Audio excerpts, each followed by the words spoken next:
Happy Saturday. That's right, my friends. A special bonus Saturday edition of Lions of Liberty here. About maybe 6 weeks ago, I was doing a bunch of live streams, which I'm about to start picking up again a bit starting next week. But I did one with a gentleman by the name of Alexander Portelli, a really great guy, longtime Ron Paul libertarian sort of fellow. And he came on to do a live stream with me to talk about all his troubles and woes dealing with the federal government trying to get masks into this country as well as with COVID tests. So you're going to hear that interview today. I wanted to make sure I got it out there on the podcast feed since it did kind of get lost in the shuffle with all the presidential debates and everything. But I also want to remind you one more time, because you have to register by this Monday morning for Offshore Escape 2020. Why? Because it's chock full of amazing information about diversifying your income, about becoming an expat, all sorts of information you can use, whether or not you actually want to be a physical expat, diversifying your income and that sort of thing. Internationally is very important now more than ever. And if that wasn't reason enough to check it out, I am also giving a presentation talking about what I have learned over the years interviewing hundreds and hundreds of freedom-loving individuals.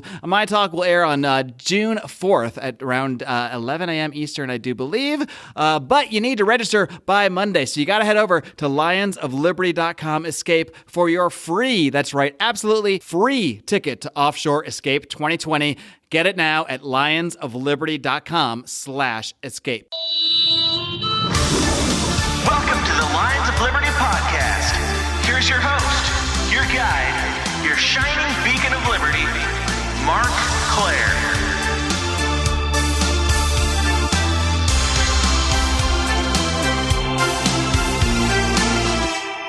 Okay, I am here with a gentleman by the name of Alex Portelli. I became aware of him in the last few weeks by seeing all his rants on Facebook about masks, about dealing with the federal government, about coronavirus. I could tell this guy's got a lot to say about this stuff, so I wanted to reach out and make something happen here. So, Alex, my first question for you: are you ready to roar? I'm ready to roar. Excellent, my man. So I just want to get right into the meat of this thing because, when I first saw you talking about medical masks and all the stuff you were dealing with, trying to get masks imported, get masks created, I just assumed you sort of must have worked in the medical industry or the healthcare supply industry. And you didn't work in any related industry at all, which makes your story here even more fascinating. So why don't you just start from the beginning here with how you got involved with everything going on with masks and coronavirus and, start it from wherever you think seems the best. Yeah, absolutely, man. Well, I do have a little familiarity with general kind of importing and exporting of stuff, but I have a business. I do kind of Airbnb management, and I have some properties I Airbnb myself, and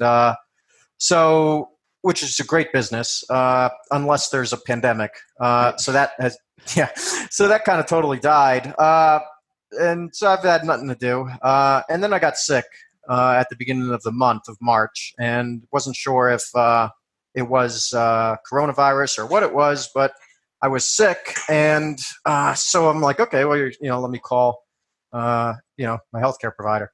And right? This is when coronavirus, the frenzy was starting to heat up. It was right before the lockdowns, but it was still, it was pretty much in the news. So I'm sure as soon as you get sick, you start thinking, oh shit, do I have? Yeah, you're just total hypochondriac, and you're just like, what if I'm, and there's so much bad information that was kind of out then, and you weren't sure. I have asthma too, so it made me extra, because at the time they were saying that asthma, you're more at risk, and I think they've backpedaled on that now. But so I was like, okay, so I tried to get a hold of somebody, and I couldn't. So I went to go to the hospital to talk to someone.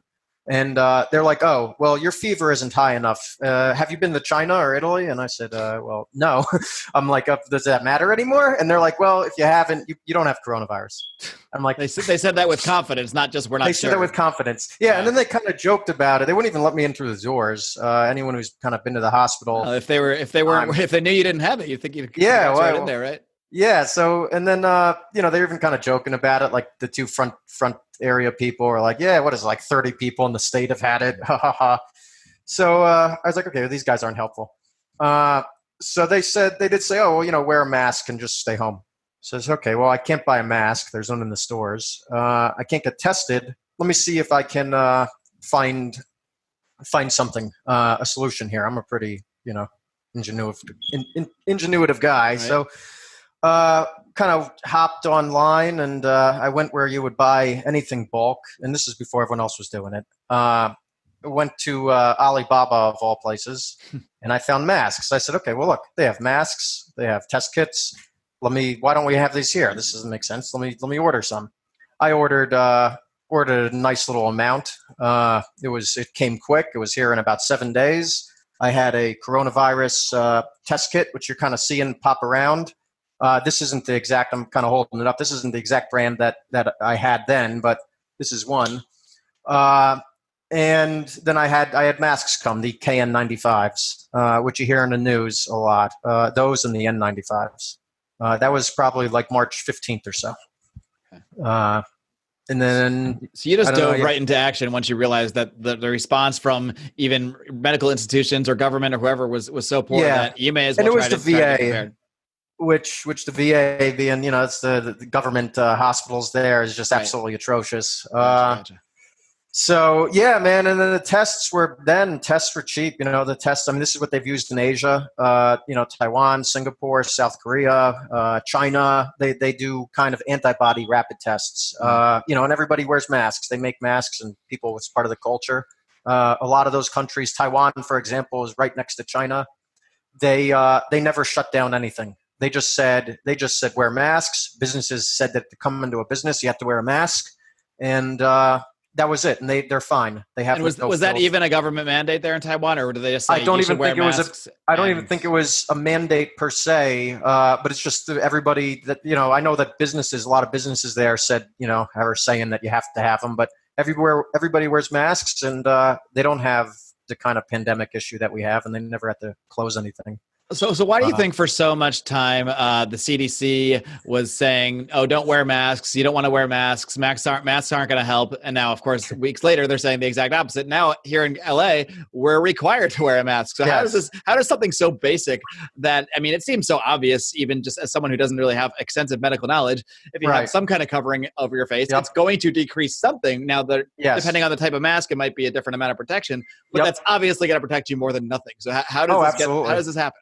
That is a great question. That's the government for you. Yeah. But even more so is funny is, so as I'm bringing these in, first I posted it online. I'm like, hey, if people need masks, just pay me what I paid for them, and here you go, I'll get you masks. And I got them all out in probably an hour or two. I was like, this is amazing.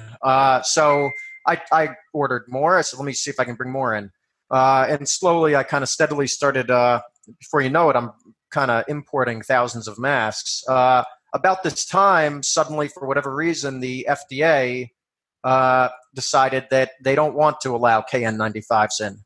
They're the Chinese version of the N95. The N95 is the 3M's what the mask they make. And is there any difference between those two types of masks? I think, the N95 is definitely, it's got that valve, and it's just a very well-made mask. It's supply and demand. You have one company that makes these masks. They can only make so many. And what we really saw in March is the mask market just totally changed. Because you had the whole world started to go in lockdown, and the whole world wanted masks. So now you had 7 billion people that want masks. Ideally, everybody wants an N95, and one company is kind of supposed to make them all. So that company is backed up, and you've seen that's our free market here in the U.S., where one company is supposed to make one thing. And to get any kind of registration from the FDA is just a nightmare to me. And I've learned a lot of this with the hand sanitizer and everything. People want to make this stuff, and we can get into that later. But the FDA regulations make it very tough. The KN95s, they're not as good as an N95, but compared to no mask, I think it made perfect sense. Okay, so let me bring in a lot of them. But the FDA started kind of stopping that. So they started seizing a lot of orders of KN95s. They wouldn't let them in. I've only had one problem so far where I think you followed that. I had like a big shipment of maybe 20,000 masks come. I can't remember if that was it was about 20,000 masks. 10,000 of them, same brand, same company, same everything. 10,000 of them were let through at LAX Customs, and another 10,000 were held. And I was given some really vague reason. There's like 5 sets of like form registration numbers that the government wants, the FDA requires for you to import a mask into the U.S., which who would have known? And one of the numbers was wrong. So they said, they called me up and they said, THL did, the carrier, and they said, oh, well, these are going to be either sent back or destroyed. The FDA won't clear them. And I was just like, what? Like, and there was, at that point, I had a lot of people in hospitals and clinics that were kind of working with me to help them get masks. And I said, well, I need to get these masks. And I'm located here in Vegas. I next morning, I woke up early and I drove out there the 4 or 5 hours to go and see if I can get them, rescue them. Expect them to probably get arrested because I can be a bit of a hothead and expect to have to argue a bit. And who knows if that's even essential travel? Yes. So you'd think it would be if you're getting a medical supply. Yeah. Well, the one thing, the traffic was the best I ever saw in LA. So that was, there you go. I got there pretty quick. I live in LA and I've done that Vegas drive many times. So it actually, maybe that's the nicest thing about the pandemic is being able to actually drive that whole thing without sitting in traffic for 3 hours at a time. Yep. So they were telling me all this stuff like, oh, we're gonna have to destroy it. These are wrong, blah, blah. I had tried to call people all day and I couldn't really get any answers. So I went in there expecting to argue with them and fight with them and then they would do something. But I went in there at LAX Customs and I spoke to a guy at the counter and he was really nice. And then they said, oh, there's a duty fee. It's $400 and then we can release it. I'm like, what? They're like, yeah, just pay $400. We'll release it to you. I paid $400 and they brought it right out. So you just had to pay your extortion fee. Was all. Yes, yeah, pretty much. And I don't know why they said, and multiple people told me they were going to send it back or destroy it. So I don't understand. The rules have changed a lot. The same with the test kits. When I first, so if there's the FDA, which is the people that are actually helpful considering they have a lot of rules, but they're trying to help. They set a hotline up on their website. You can Google it. If you Google like COVID SARS-CoV-2 diagnostic tests. And when I first started bringing these tests in, there were no rules. And I said, okay, well, this is great. I'm going to put these online and I'll sell them to people for $5, just to get them out with shipping and people can get test kits because we need to get tested, right? It's a pandemic. You'd think that would be the number one priority. Yes. So I said, and I even, just to make sure everything was done straight, I reached out to the FDA. They had this hotline. It's like 24 hours. I even had called them one time at midnight and somebody picked up. And they answer all questions about COVID equipment and medical supplies, et cetera. And that guy then in mid-March, he said, oh yeah, you can just bring them in. It's fine. There's no rules on it. I said, okay, this is great. And then shortly after I spoke to him, I remember it was in the news. One person got arrested for having fake test kits. It was a little whatever. So that one incident overnight, they changed the rules. They said you can't bring test kits in. And I said, oh, shit. And then they also said no home testing, which is on their website. Since then, I've managed to actually get permission. They've set the rules, eased the rules a lot, and I've gotten permission to bring test kits in, but I just can't sell them to people for home use. Mm-hmm. But they're good enough for doctors and clinics and hospitals. I can show you a few if you want, like what the boxes look like. All right, one second.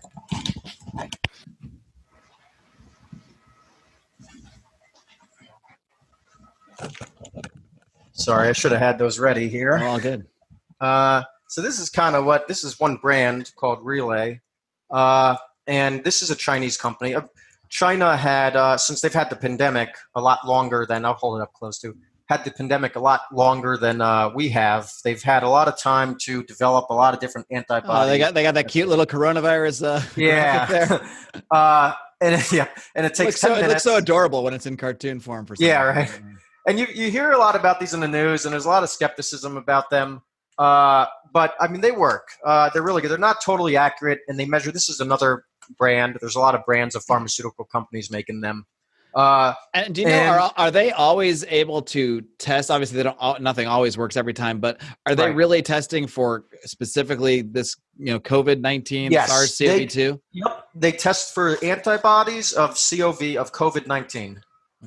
There's and we have since then. So they do validity studies. The pharmaceutical companies they'll provide. I mean, anybody can make up whatever, but Since we've started bringing them in, we've had our own clients and customers, with doctors' offices and nurses who have tested them on confirmed coronavirus patients, and they come back positive, which we actually just started hearing about that this week. So we're really excited. I'm really excited about that. But and you're saying you're still only allowed to get these to like doctors and hospitals, but not. Yes, I could not buy one legally from you right now. Yeah, the rule, it's kind of vague. It's funny how they say it because they're not really. It's one sentence on the FDA website. It's literally just not for home testing. You can't make available for home testing. What does that mean? I don't know. I mean, if you use it for work, I go outside, right? If you're in an alley you do a blood test, is it a home test? I don't know. So, and I actually there's a police department that even ordered some and different people, somebody for their boss, for their company, and because everybody needs tests. So, I'm just taking that rule as okay, well, as long as it's not somebody ordering it for their home. Right. So organizations can use it to test their employees, and that's totally fine. I don't see any rule against that. So if they got rid of that rule, though, that would solve the testing crisis overnight, I think, because you had almost everyone would be like, sure, I'll take a $5 COVID test. Then I'll know if I had the antibodies, or I'll know if I'm currently sick now, if I need to be more worried or whatever. Exactly. It absolutely would. And you had a lot of companies that were ready to kind of introduce these to the market at the same time. And then the FDA put this rule in. So it definitely prolonged this testing crisis, which is interesting. But anyway, and then, so you have back to the masks. So the FDA had that rule, and I still managed to kind of get them in. But since then, everybody has kind of started to have the same idea, and you have a lot of people trying to import masks now. At the same time, the price of them has gone up a lot because, of course, supply and demand. I mean, they need materials. The raw material prices have gone up. They're stretched to a brink. India went into lockdown, and that we saw a huge surge in demand there. There's another billion people that want masks. Yep, that need masks. And so then the wait time went weeks more. Raw material prices went up even more. So it's a very volatile. And then on top of it, nobody is flying passenger flights anymore. There's a record low number of flights. And traditionally, shipping companies and shipping carriers would kind of piggyback their products, their packages, DHL, FedEx, UPS, on your commercial airlines. It's like they had space. Okay, United Airlines and American would Southwest, whatever, will take UPS's packages. They don't have that anymore because all of these flights have stopped. So there is a record high demand and there is a record low number of flights. So it's led to a very bad shortage, and that's why you see a shortage everywhere of things. It's just the perfect storm in so many ways. It is, absolutely. I actually just had another, because my friend, a good friend of mine, very libertarian guy. He had a cool page, Libertarian Troll on Facebook. You can all follow. His cousin has a vodka distillery, which I just found. He was just kind of saying, hey, my cousin has this distillery. They just made a ton of hand sanitizer that they just donated. I said, oh, that's great. Let me see. Can I buy some in bulk? I mean, cheap, and get them to people. Like people out here need them. Mm-hmm. And he said, oh, I'll ask. And they said, okay, so we're only allowed to donate them. We can't sell them, or the FDA will take away our liquor license.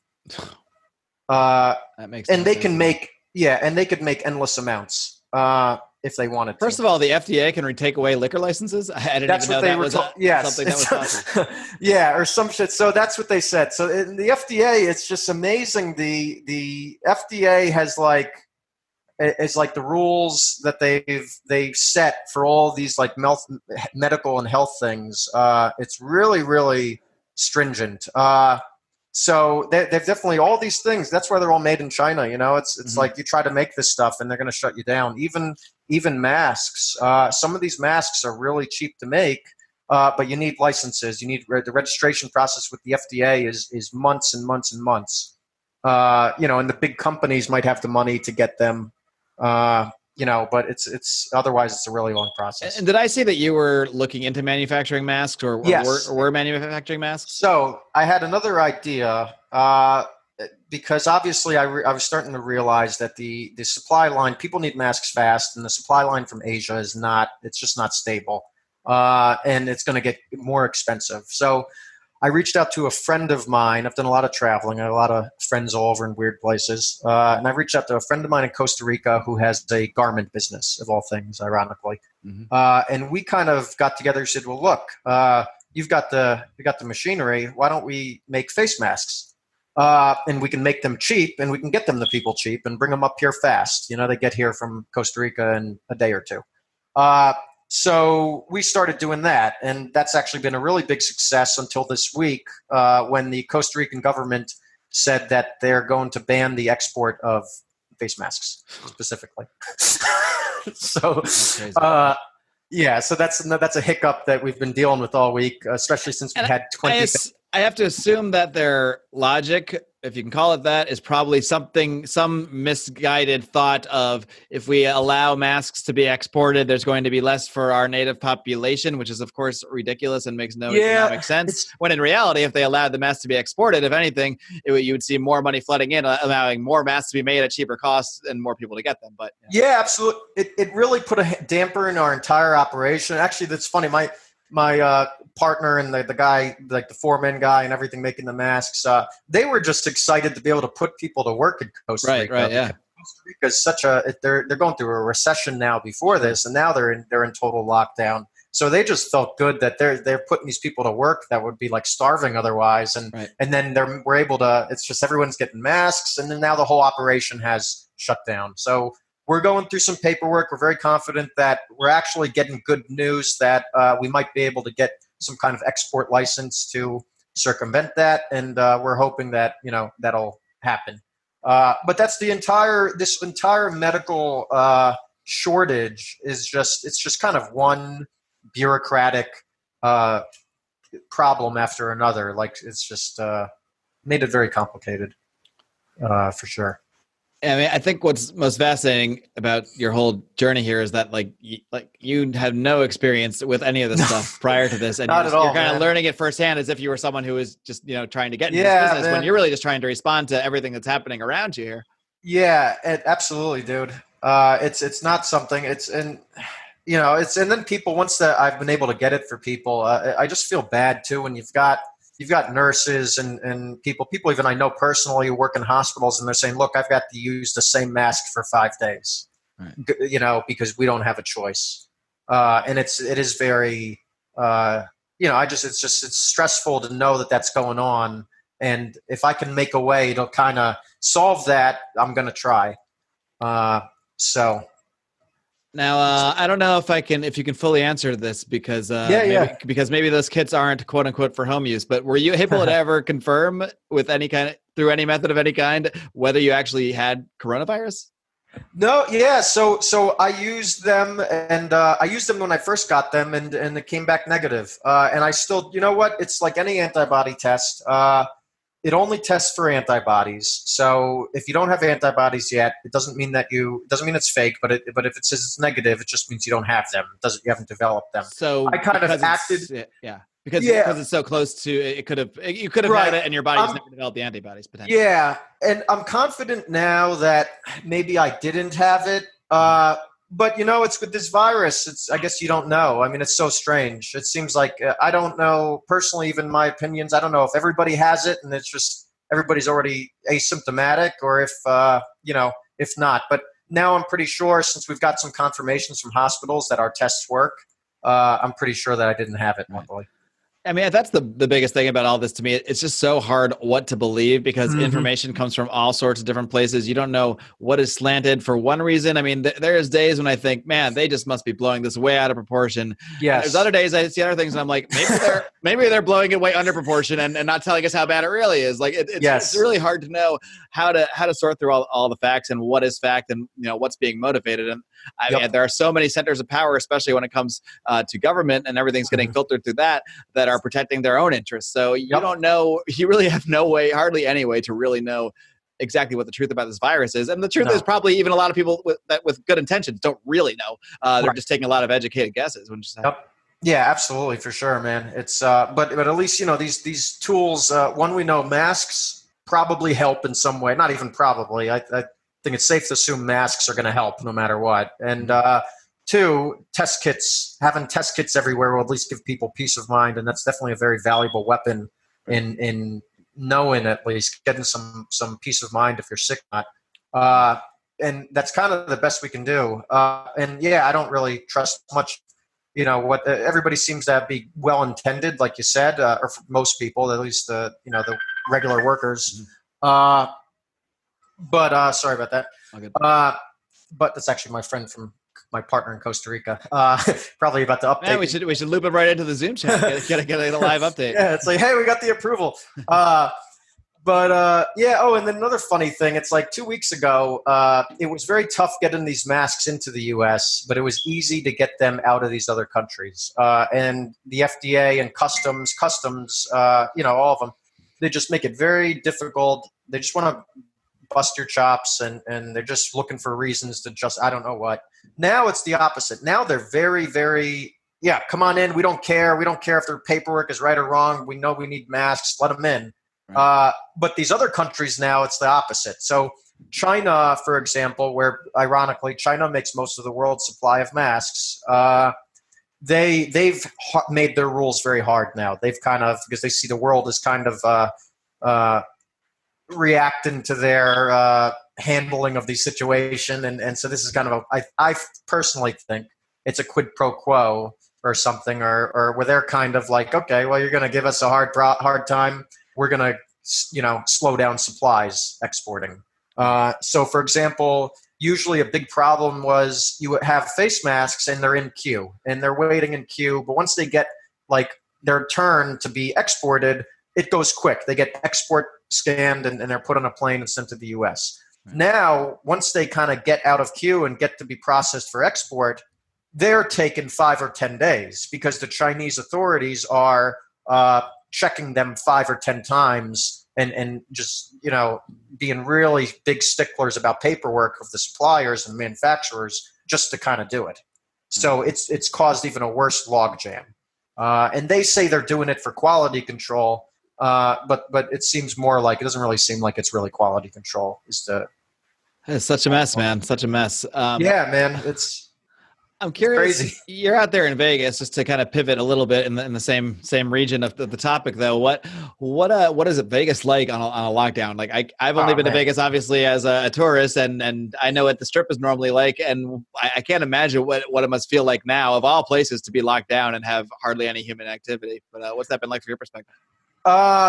There's nothing to do. I feel bad for the workers. This is a service industry town. Yeah. You've got tons of people that rely. Pretty much the whole city was built on tourism, and the people are. I feel bad, man. I really it's very frustrating because a lot of people are on edge. They're out of money. They can't work, and everything is closed. Because all Vegas is bars and restaurants and casinos. Yeah. So the Strip is totally dead. Things are boarded up. The hotels are boarded up. It's a very, very surreal situation. Has there been any talk of when? Because I have to imagine, of all places, I think I even saw the Las Vegas mayor recently say, like, we can't continue like this. She's furious. Yeah, I mean, especially Las Vegas. I'm sure all over the country, all over Nevada, but Vegas particularly is entirely based around tourism, about bringing people in. I mean, how much of a sense of like public furor on the ground has there been? Like, we can't live like this. Like, this is we're going to be completely broke if we don't just turn this thing around immediately. It's absolutely there. I guess it's the governor and, all these things. I didn't know governors could even do this. But I had never known that this was a quote unquote power before. And I'm not even sure if there's any precedent that it really is, but we're all just accepting it. So I guess that makes it a power. I think the rules are kind of out of the, what they can do and can't do are kind of out the window. But the governor is saying everything has to remain closed until, I think now there's an update May something. The mayor of Las Vegas has been quiet until just the last few days, where now she's finally kind of come out and said, this is enough. This is ridiculous. Because it's not, I don't think it's feasible that, how are people, sure, we can all be alive, but what good is that if we're out of money and we're broke and people are just kind of, in economic despair. So it's kind of the virus is the least of our worries. I think I hope that they're going to open soon, but at the end of the day, it seems like it's the governor's call. So. And he wants to keep it closed a little longer. Right. And out here in California, first it was a 30-day lockdown, and then 2 weeks later, they already extended it to May 15th. And they're already saying, well, this is going to go on into the summer. And the mayor of Los Angeles has even already said now, don't expect any concerts or sporting events until next year. And Wow. to me, it's like this seems to have escalated so quickly in such an odd way, where first the entire thing we were told was, okay, we have to all separate, socially distance, lock down. I mean, my company had already sent almost everybody that couldn't work their home prior to any sort of government restriction, just because people generally do not want to get sick, don't want to harm elderly people, and people are going to do what's in those interests typically. But then it seemed to, and the sales pitch was, okay, we just need to protect the vulnerable by making sure this doesn't spread so fast to overwhelm the hospitals. That's the entirety of the argument that I had heard in the very beginning. It was all about everyone admitted, okay, the virus is out there. A lot of people are probably going to get it eventually, but we can't have it happen all at once, because this way the hospitals won't be overwhelmed and they can work on new treatments, and it'll be better to even get it in 6 months than to get it now. But that conversation has seemed to entirely change. It's definitely. We just need because it sounded like they were saying the virus can sit in people without symptoms for 14, maybe up to 21 days. So if that's the case, by that logic, maybe you could see why, okay, we do 3 weeks of lockdown. So we slow know things down a bit. Right. Yeah. Anybody that might have had it, and I'm not justifying a government lockdown at all, but I'm just from the logic the logic, of course. But then after that 3 weeks, I mean, we've probably done all we can do in terms of the current people that had it. So, but now we're already over a month in, and they've already extended it a month, and they've already laid the groundwork for extending it more months. And now I don't even see that argument anymore. Now I only see, well, don't you care about people getting sick? Everybody's, people are going to get sick if you go outside. And this has just become so insane. Like it has. To the point where it actually sounded like I could understand the logic of it before. Now I can't understand the logic of closing parks, closing beaches, closing trails, closing any outdoor activity you might ever want to do, basically discouraging people from being outdoors, to the point that I now see people on Facebook ratting people out for just being outside with the stupid "stay the fuck home" hashtag. When did this become a thing where if you go outside you get sick or you get people sick? It's just I don't know where this change happened, but it happened at some point, and I didn't notice it until now. I have my Airbnbs are all ironically in Colorado, and I just got a call from the health department for in the county of one of my Airbnbs, and she sounded like tongue in cheek, but she said, this was just yesterday, that somebody called in to report that people are not quote unquote social distancing at your Airbnb. Whatever that means. Within their Airbnb? At my Airbnb property I own, that people at the Airbnb are not social distancing. A person from the health department called me to say they got a complaint. And she said she just has to follow up. And then I was like, well, I don't know what to tell you there. I don't know what. She's like, are you aware of the, CDC guidelines on social distancing? I said, yes, ma'am, I am. And she said, okay, that's all I need to know then. Thank you. I mean, but even within that, it seems so absurd. Even if you can accept, okay, I shouldn't contact a bunch of people because we don't want to spread this thing around. But if you're with your family that you already live with and you're traveling to just another location, another house, you're not socially distancing. I mean, I think I saw one, and who knows? It was a picture. It could have been anything talking. But I've heard enough to believe it could be real. That there was a police officer talking to a couple and telling them they had to get 6 feet. Oh, New York City. Yep. Meanwhile, they live together and they're going to go home and not be socially distant. It's just absurd. Yep. Yeah, I'm from New York originally, and my friends, a lot of my friends there are all encountering bizarre situations like that. They don't make any sense, I don't. I think a lot of the police are just don't care, but then you have a few that are just really taking their job serious. So yeah, I couldn't imagine telling somebody that with a straight face. They live together, but they have to social distance in public. Makes no sense at all. I'm curious, just. Where do you see this all going from going from a month ago, from thinking you were sick to, I guess here now, probably six weeks or so later, to all you've learned through these processes of trying to get masks, trying to get tests? Has it changed? I mean, we have a bunch of mutual Facebook friends. I assume you're probably in the libertarian sphere at the very least. Oh, I'm libertarian as they get. Man. Yeah, I mean, I presume so, just from seeing the way you talk about things. But has this done anything to even push your views even further in that direction? Dude, I've lost all confidence in government, man, in so many aspects. I mean, I'm not an anarchist, but I mean, you might be by the end of all this. Yeah, absolutely, man. It's just that the way that they've handled this was very, very, very bad. We didn't have to have any of these shortages, really. We could have had sanitizer, hand sanitizer, ample supplies. We have people distilleries and factories that could make them. The face masks, I mean, if they weren't banning face masks months ago before the rest of the world wanted face masks, we could all have face masks, and the same with test kits. Everybody could have been tested by April 1st, if not for the FDA making those guidelines against home testing. So these are the three big things we're out of, and the government has kind of caused this entire situation with them all. And the same with the economic, I mean, if we had all this stuff too, we might not have had to go into a lockdown. Right. Is another thing, honestly, actually. It just shows you how it's like a effect. And, I do think the virus, the virus is very serious for people who, it seems to be really, really bad for some people who are vulnerable to it. I can see how, it has a low mortality rate. I could see if it kills less than 1% of the people it infects, but if that, you get 1 million people sick very quick and 0.5% of them are going to the hospital, that can overwhelm a hospital very fast. Mm-hmm. So I can see why people it's good to, we should try to slow it down, but I think we could have done that, just if the government had allowed these things to happen, and people could kind of self-test and then self-quarantine, and if they could have all worn masks. So it's amazing, actually.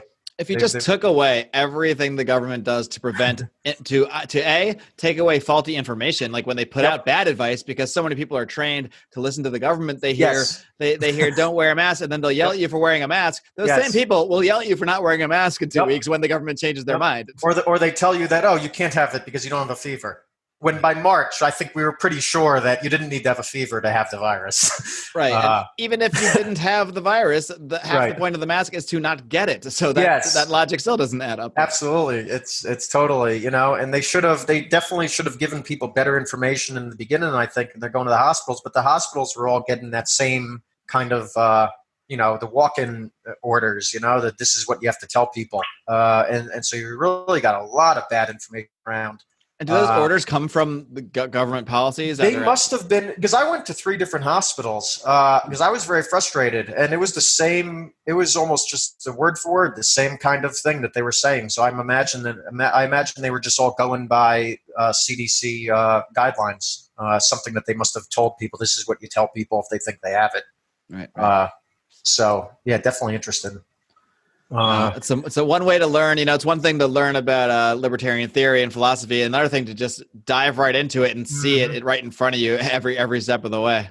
Yes, for sure. And I think the face mask shortage is going to get worse. Prices of things are going to keep going up. I was hoping by now we would see things bottom out. Oh, and another thing I'm seeing as a problem is a lot of people seem to be now trying to import masks, and it's caused even more of a backlog. And they're putting almost all their money into. There's a few business people I know who saw this and are trying to import masks, and they've put everything they have into production orders, and now the orders won't be here till June or July. And it reminds me of there's like that thing like the curve should be really flat by then, according to what I've been told.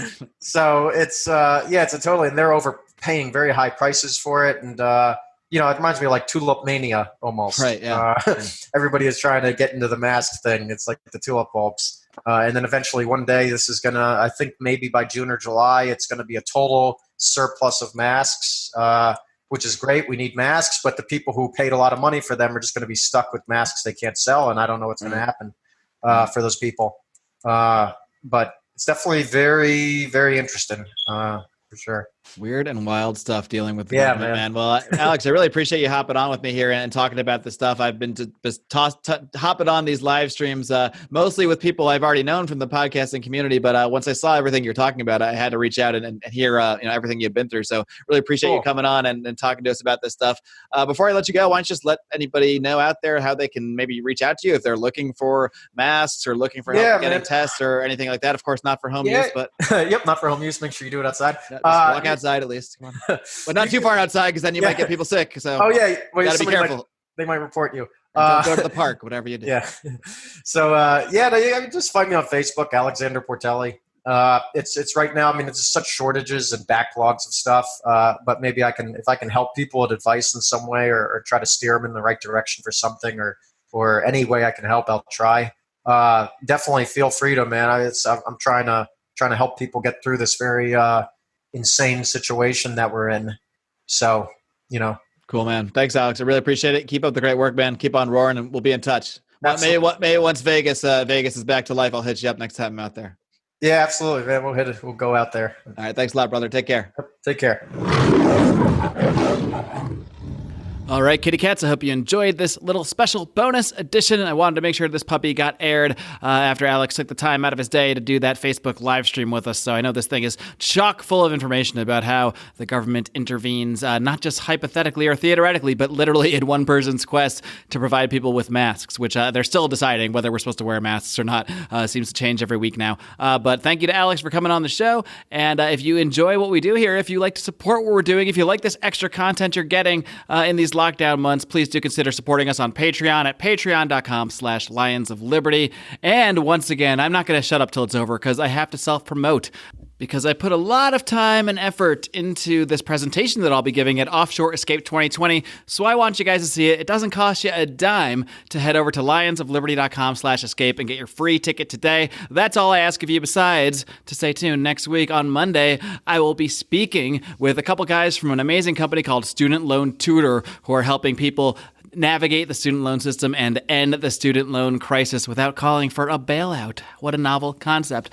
These guys are great, Zach Geis and Michael Kundek, so stay tuned for that on Monday. Of course, on Wednesday, you'll have Brian hitting you upside the head with his classic brand of mispronunciations, cursing, and ranting with Electric Liberty Land, while John Odermatt wraps things up on Friday with his amazing, hard-hitting, and inspiring look at the broken criminal justice system. His interview yesterday, I guess, was amazing. His interview with Lynn Ulbricht. You got to check that out. That was our Nittany level episode where one of our $50 a month supporters gets to produce a show for a day. So just another reason to check out the Lions of Liberty Pride at patreon.com/Lions of Liberty. Folks, I'm just going to see you in a couple days. I'll be back soon. Don't be too sad. I'll see you on Monday. Until next time, live long and live free.